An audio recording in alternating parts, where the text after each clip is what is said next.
अबू मूसा Ashari रज़ी अल्लाह ताला अन्हु से रवायत है, फरमाते हैं मैं मदीना तैयबा में हज़ूर जान आलम सल्लल्लाहु ताला अलैहि वसल्लम के साथ एक बाग में था।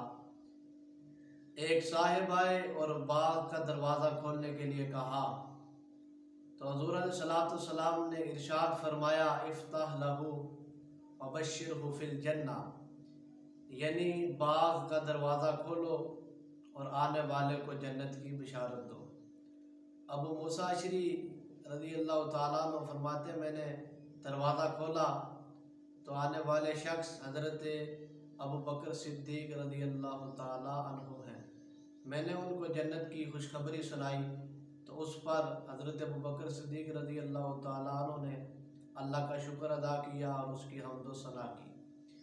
फिर एक साहिब और आए और बाग का दरवाज़ा खोलने के लिए कहा तो हुज़ूर अलैहिस्सलाम ने फरमाया इफ्ताह लहू व बश्शिरहु फिल जन्ना, यानी दरवाज़ा खोलो और आने वाले को जन्नत की बिशारत दो।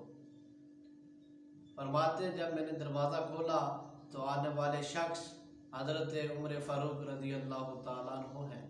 मैंने उनको हुज़ूर के हुक्म पर खुशखबरी दी जन्नत की तो आप रज़ी अल्लाह ताला अन्हु ने उस पर अल्लाह का शुक्र अदा किया और उसकी हम्द व सना की। फिर एक साहिब और आए और बाग का दरवाज़ा खोलने के लिए कहा तो हुज़ूर अलैहिस्सलाम ने इरशाद फरमाया कि बाग का दरवाज़ा खोलो और इनको जन्नत की बिशारत दो और जो इनको मुसीबत